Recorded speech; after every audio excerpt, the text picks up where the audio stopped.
Real Property Issues, Lesson 4. Our lesson objectives are stated here. Essentially, what this chapter is about is that most people think in terms of buying a parcel of real estate, not really understanding what they're really purchasing isn't just the soil and the land itself. They're really buying rights in real property.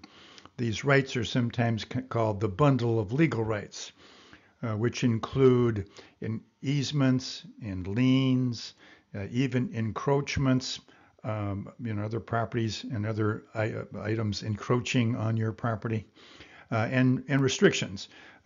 Usually these are public restrictions like zoning ordinances, building codes. They can also be private restrictions where a previous owner may have put some restrictions on the use of the property that will then follow the property and any of the owners. So purchasing real estate is a much broader concept than just buying some land to live on and a property that happens to be situated on it. So that's what this chapter is about. We're going to go and talk about all the different rights in real estate that are transferred in the sale of real estate from a seller to a buyer.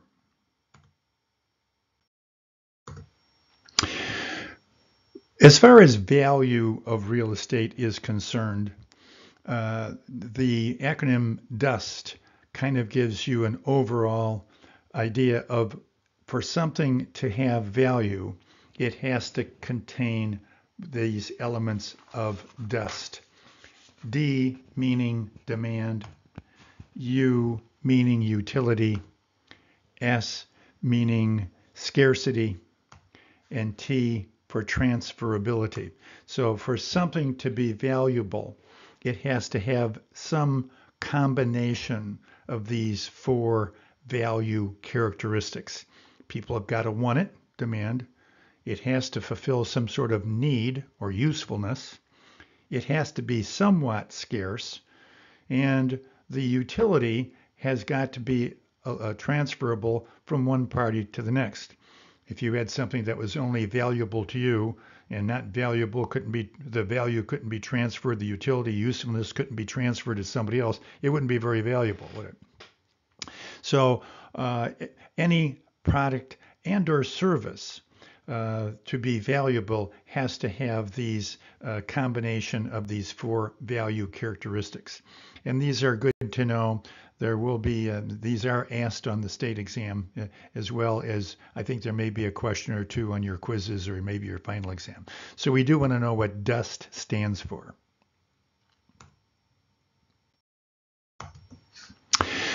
There are broad forces that affect real estate. These are broad economic forces and social forces that impact the ownership of real estate and therefore impact the real estate market. These are population, economic forces, governmental forces, and social forces. So as a real estate practitioner, we're always reading newsletters, we're always watching news reports, we're attending conferences and listening to speakers. And this is why belonging to real estate associations is good, because they have special newsletters just on your niche of your industry, where they're always bringing to your attention the impact of the workings of these four forces on the real estate market, and therefore how it's going to affect you and the people you represent, your clients and your customers. So we need to be tracking these forces. What do we mean by population? Well, simply as population increases, so will demand for real estate. So we want to track where people are going, and if, as far as being in the real estate business, try to get there before them if we can. That'll tell us the impact that we can look into in the future as far as real estate pricing. So when people are leaving states, typically we have less demand in that state because the population is decreasing. Therefore, property prices should fall. And when people are going to different states or different areas, even within a geographical area, so if people are moving from the city to the suburbs or the suburbs to the city, that's going to affect the demand for real estate as the population shifts. So we want to watch population forces and population trends, and that'll portend in the future what probably will happen with housing prices. Economic forces, obviously, when we see the Fed raise their prime rates, that's going to affect mortgage rates. And they typically, if they raise them up, the prime rate up, mortgage rates go up. When they cut the prime rate, typically mortgage rates go down. And there are other economic forces too. We're not going to get involved in all of them. But as we follow these trends for the Federal Reserve, and we follow trends that are happening in our economy in general, that'll also portend what's happening with the value of real estate. Governmental forces, as we see the FHA raise or lower their interest rates or raise or lower their insurance maximum amounts, that will tell us whether or not it's going to be easier or harder for basically first-time buyers, low-income buyers to be able to purchase real estate. So we'll follow what Fannie Mae and Ginnie Mae do as far as they're buying and selling the mortgages that they purchase and sell. That'll also tell us kind of the health of the real estate market and what supply and demand looks like from these governmental entities. Social forces, obviously, we're seeing the first major social force was the baby boomers as they started getting their first jobs. These baby boomers were those born in 1946 to 1964, typically in that group. And as that first group of baby boomers started aging and started marrying and then having children, we saw the demand spike for real estate. And then that continued for the baby boomer generation until most of them have bought, and at this point, bought maybe a couple of different properties. Now the baby boomers are starting to retire and they're starting to downsize and maybe even bringing in their parents, which were the greatest generation, and all living together. And now they're facing issues like assisted living and stuff. So these are great social forces that are impacting the real estate industry.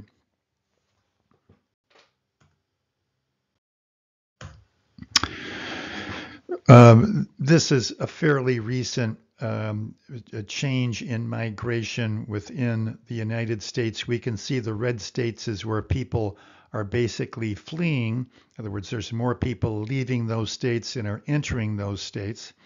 And then the green states are just the opposite. There's more people going into the state than leaving that state. So that's showing us population trends. So that should tell us about housing prices in those red states, what probably will be happening in the future. As there more and more people leave, there'll be less and less demand, and that's going to affect sellers as they sell their property and having to reduce prices in order to get buyers. Again, the economy's health is influenced in a large way by the housing market. The housing market is a huge part of our gross domestic product.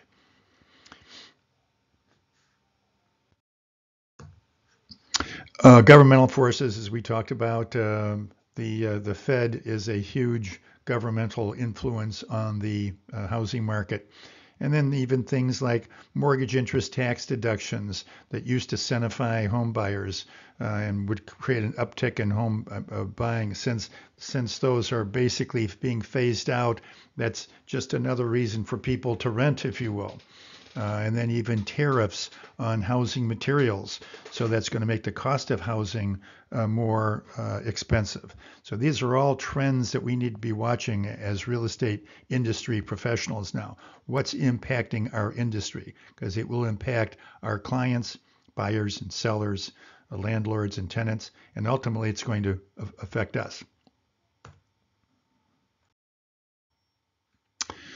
Again, social forces we talked about, social forces like gender and social economic status and age and race, income, crime rates, school qualities, all of these things are social forces that are going to impact demand for real estate and where people want to live, and therefore they will create demographic shifts as these impact our real estate market.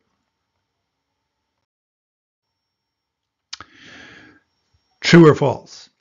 A seller's market is a situation in the housing market where there are more buyers looking for houses than are houses available. That's true. And we've seen that in various areas of the country over the last couple of years where sellers will put their property on their market, and because there are fewer buyers, there are many buyers out there, the seller's market is where there's more buyers looking for houses than houses available. So we have great demand then for our properties because there's more demand by buyers than there is supply sellers, and that typically will increase and make competing offers for sellers' properties, which typically means if you're going to bid on properties, you're going to start bidding them up, maybe even purchasing property over their list price. The income approach is the most useful and accurate estimate of value for special purpose properties and new properties. So if you might remember from your appraisal chapters, there are 3 ways we can value property. When we're dealing with sellers and sellers are saying, can you suggest what we should be marketing our property for? What do you think it's going to be worth on the open market? What should we list it for? The first thing you'll determine is what kind of property you're dealing with. If you're dealing with residential property, you'll use what's called the market data approach. If you're dealing with income property, and somebody wants to sell and say an apartment building, in order to value that, we would use a technique called the income approach. And then when we have special purpose or unique types of properties or new construction, then we use a different approach called the cost approach. So we have 3 approaches to valuing property depending on what kinds of property we're dealing with. The cost approach is the one that we use on special purpose properties and if we're valuing, say, new construction. The cost approach basically takes the land value, which we determine how much that land underneath the building is worth. Let's say that we're going to be marketing a vacant post office, and the government says we want to list this vacant post office for sale. How much do you think it's worth? Well, the first thing we do is figure out what the land is worth, and there are ways to do that. We would set that to one side. Then we would determine the building itself. If it were new, what would it cost? So we have a technique to do that. And then after we determine what it would be as a new building, then we subtract out the oldness of the post office, what's called depreciation. So we then take the depreciated cost of that post office and we add it back into the land value, and then that will give us an idea of what that property is worth. That's called the cost approach. So this would be false. The income approach is used on income producing property. The cost approach would be used on special purpose properties or on new construction. A comparative market analysis looks only at comparables that have recently sold. Now, if we're going to be valuing a residential property, we would use the market data approach, which basically is what is the market telling us, and we would use to determine that on our single family home. Let's say we're going to value a single family home, a residential property. We would look at other residential properties very similar to ours, as similar as we can find them, and we would find out what they sold for. So we would use those as comparables to get some idea of what our seller's property would be worth. But we'd probably also look at properties that are also on the market. We might even look at properties that were on the market and then were taken off the market. Maybe, excuse me, that will tell us if something was overpriced. Okay. So the comparative market analysis, we look for comparables that are not only recently sold, but also that are currently on the market, or maybe were on the market and then taken off. And we use all that information to make our guesstimate to the value that we can tell our sellers we're going to list their residential property for, and see how close we are when it finally sells. So this would be false.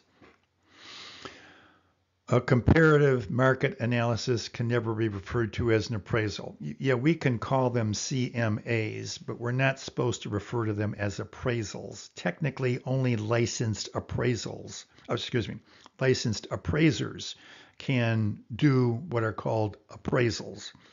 Now, I will tell you that most real estate sales people, whether they're residential or commercial, are going to use virtually the same techniques that an appraiser would use in coming up with their guesstimate of market value for their sellers.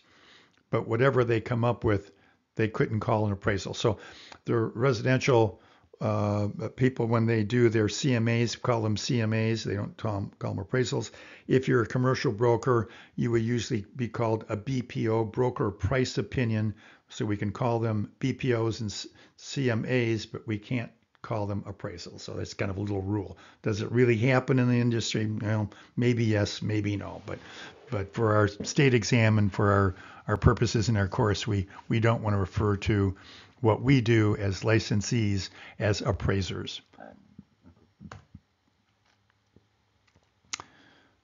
When performing a CMA, the value of the subject property is adjusted up or down depending on the features of the comps.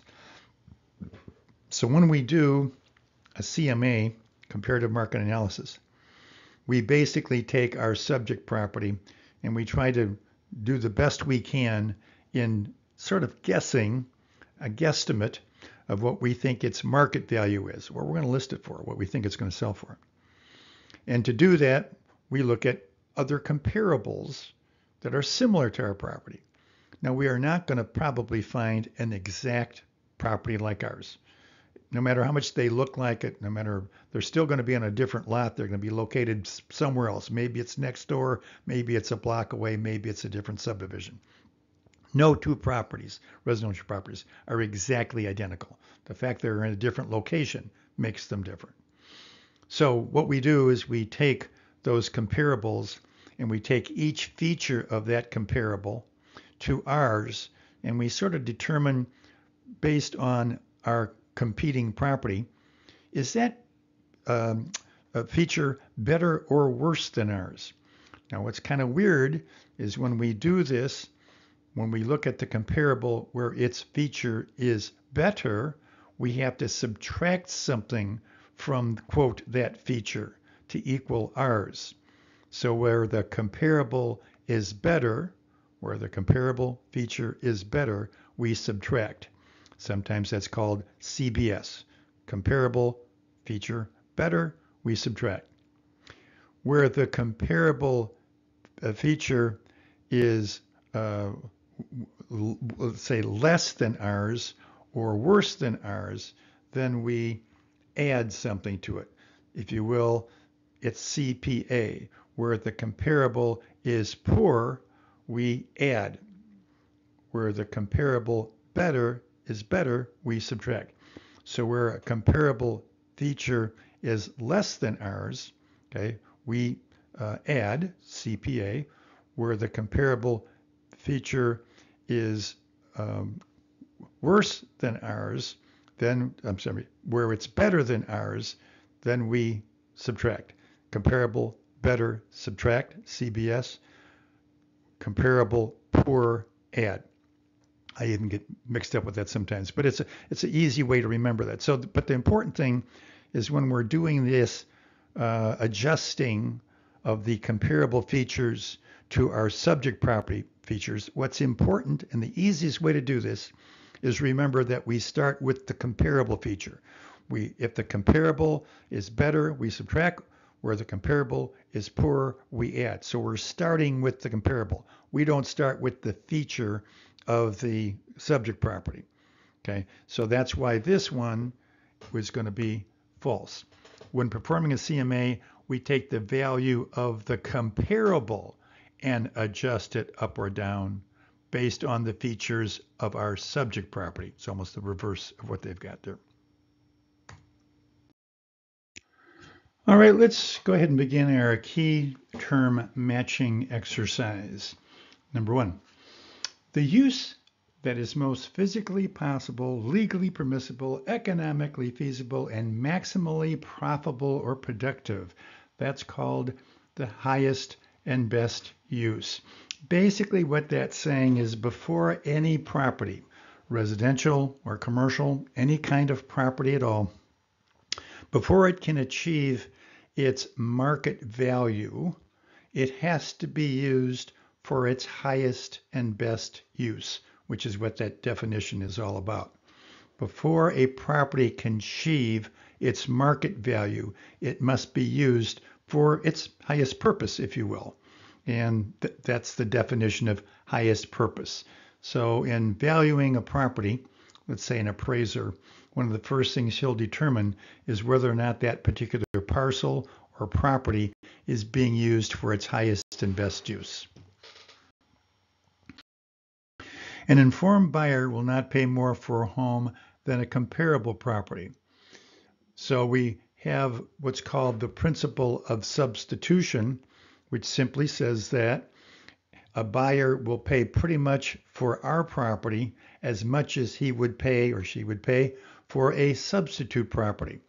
So our CMA, comparative market analysis, our market data or sales comparison approach, whichever one you want to use, which term you want to use, a market data approach, sales comparison approach, different textbooks use different definitions, but they're the way we value residential property.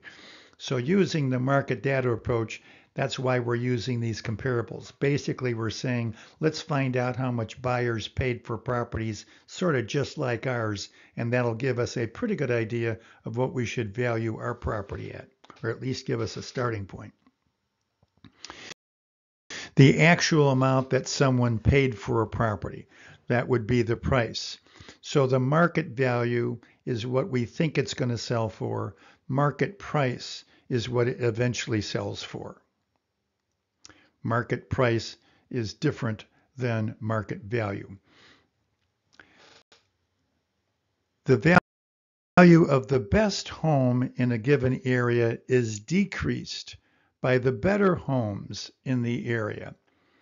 That's an appraisal principle of regression, which basically says that the best home in the area is decreased by the other homes in the area that are less than the best home, if you will. So if you will, the little homes in the area are dragging down the value of the bigger home in the area. If I can use that as a kind of an example of what we're talking about here. So in valuing property, it's going to be very important to find out the neighborhood our property is in. Are there better properties there? If so, then that will help our value. If there's smaller properties or worse properties in the area, that's going to drag our value down by the principle of regression.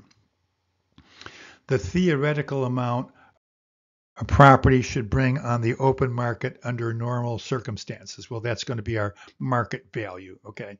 Market value is what we think it's going to sell for. The value of the worst home in a given area is increased by the better homes in the area. So that's just the opposite of regression. That would be progression. The exact position of a piece of real estate, well, they say that that's going to be location. Okay.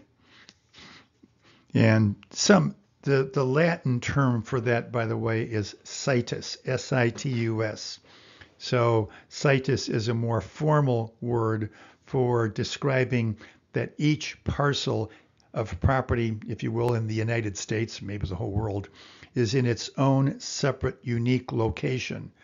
And so no two parcels of property in the world are going to be identical for the very reasons that even if they look identical in every way, shape, or form, they're in a different situs or a different location. This is what makes all real estate parcels unique. An increase or decrease in the value of a particular parcel of land based on the future benefit or event. This is an appraisal principle called the principle of anticipation. So we might value property today based on an anticipated change in the future that would for the property that would affect its value today. So if you had to value a service station that was in the middle of nowhere, but we just found out that the state's going to build a super highway right next to it. If you wanted to sell that property today, you can bet it's going to be worth a lot more than it was the day before because of the anticipated change that's going to benefit that parcel in the future. 9. A particular home achieves its maximum value when surrounded by homes of similar style and function. Yeah, that way. The principle of conformity basically says that, we don't really want regression and progression. They have a way of giving us an artificial value to the property. The best thing is stabilized areas for when we're valuing our property, where all the properties pretty much conform one to another. That helps us achieve and to value the property and get the maximum value of the property when we have similar homes on the property. No progression, no regression. 10. A particular item or feature of a home is only worth what it actually adds in value to that piece of property. So now we're talking about improvements, and that improvement then would contribute to the value of the property.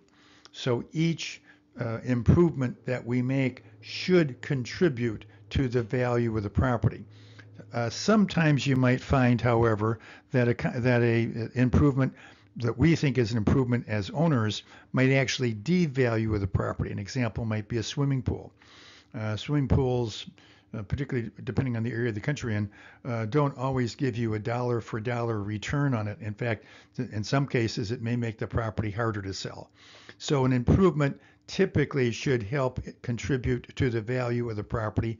Rarely does any improvement that you make give you a 100% return. So if you finish your basement off in your home and it costs you $25,000 to do that, maybe it might uptick your value $5,000 or $6,000 or $7,000, not the full amount. Rarely does an improvement give you a 100% return of the cost of the improvement. The law of supply and demand says that for all products, goods, and services, when supply exceeds demand, so we got more supply than we have demand, that's that seller's market, okay? Prices will fall. When supply exceeds demand, prices will fall. So now we have more sellers than we have buyers. I was in my brain doing the next one. That's when demand exceeds supply. That's when we have a lot of buyers out there. That's our seller's market. And there's limited supply, limited properties. Then, of course, prices will rise. A arm's length transaction is one that occurs under typical conditions in the marketplace with each party acting in his own best interest. So basically that's saying that when we're going to do an appraisal and we're looking at these comparable properties, we want to make sure that when those comparable properties sold, because we're basically going to use what those comparables sold for as sort of a starting point to determine what our property, the ones we're listing that we're going to be selling, we use their sale prices as a starting point to determine what our property is worth. We need to make sure that those sale prices represent market value, and that means that there wasn't any condition or any something in that uniqueness to that transaction that would indicate that whatever that comparable sold for was not market value. In other words, let's say that we have a comparable that sold way over what all the other market values were for all the other comparables. This one was just out of sight. Well, if we do a little research, we find out that that buyer came from California into a small town, let's say in Illinois, and sold his what was a $250,000 condo in the small town, maybe sold it for $800,000. And so therefore they paid whatever maybe even over a bid on the property because they wanted it so badly. So we probably wouldn't use the sale price of that condo in that small town because we don't really have an arm's length transaction, one that doesn't have some element of unusual quality to it. Plottage is an increase in value by combining two or more parcels of land into one larger parcel, usually due to a change in the use. So plottage has to do with the result of assembling properties. Plottage is the result of assembling separate parcels together. Think of Walt Disney World in Florida. Many, many years ago, Walt Disney hired brokers to go in and buy up land. And then they bought up these separate parcels of land and then made one big parcel from them. Well, the individual parcels, let's say they bought 5 parcels for $100,000. When they put them all together into one parcel, maybe it was worth $800,000. So plottage is the resulting value where the value is generally larger or more than the separate parcels that were purchased. So if we bought 5 parcels for $500,000, when we made one parcel, we went and we made one parcel from it, which you kind of hire a surveyor and then you create a new deed, okay, for it. When we made the one parcel of the 5 parcels, it would be worth more than the sum of the individual parcels, which is 500,000. Okay, the plottage then gives you more value because of assembling separate parcels together. When we use the cap rates, okay, when we use this, we're using this income rate and value elements. We're using that in the income approach. So IRV is the formula that we use when we're valuing income producing property. And IRV can tell our investor who's going to buy this income producing property, they're probably not going to live in their 100-unit apartment building, let's say. So we use the elements of IRV to help our investment buyer make a good decision. So we're going to use the net income, and then we're going to use what the cap rates have been for those properties, and that'll help us come up with the value.